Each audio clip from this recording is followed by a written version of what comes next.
માં હોય તો સફરજન ન ખાતા હોય. અહીંયા તો આંબો છે હજી કેરીઓ ના આવી. કાકા વાત કરી એટલે ખાવાનું સંભાળ દે.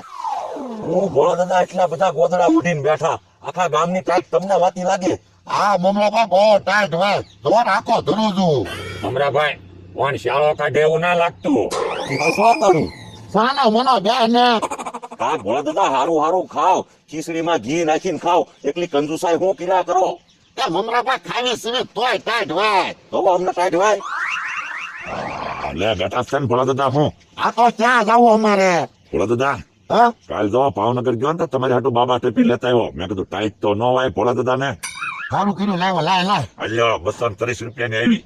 એટલા ને 230. ભલે મારે નથી બાબા ટોપી જોતી.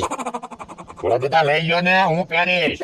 ના રે ના, 230 રૂપિયા થોડા દેવાના હોય બાબા ટોપી ના. પણ ભોળા દાદા આમ જોવા તો આ બે કાન ઢકાઈ જાય. ટાઈટ ક્યાંથી કરે? કાનથી. કાન ઢકાઈ જાય કે નહીં મમરાભાઈ? આ શું આપે કોઈ તમારું? 230 કાંઈ મોંઘા નો કહેવાય. લઈ લો. ના રે ના, મારે નથી લેવી. હવે તમે તો માથે પન્યું બાંધો, મારું માથું તો એમ નામ હોય. મને ટાઈટ હોય. લઈ લો. આપણે તું છે ને 30 રૂપિયાનો રૂમાલ લઈ લેજે ને બાંધી લેજે, ટાઈટ જ ન હોય. ભોળા દાદા લઈ લો ને, એક તો તમારી હાટુ ઠેઠ ભાવનગર થી લાવ્યા.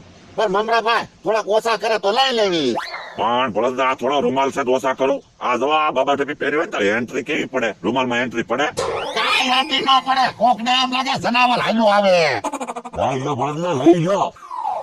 એક તો ઠેઠ ભાવનગર થી લઈને આવ્યો ને હવે ના પાડે લ્યો. મને એવી ખબર હોય તો લાવે જ નહીં. તરી હો સાહેબ જો હાલો. હા 200 રૂપિયા આપી દો. હા 200 માં લઈ લો ભોળા દાદા. તારા પગાર માંથી કપાય. મારા પગાર મળી નો કાપતા હોય. હું આજનો દી પહેરીશ, પછી કાલથી તમે પહેરશો. તોય 200 રૂપિયા તો તારા કપાય જ તે. પણ 1500 માં તમે 200 રૂપિયા કાપો તો મારે શું વધે? એટલે તોય તારા 150 રૂપિયા તો વધશે.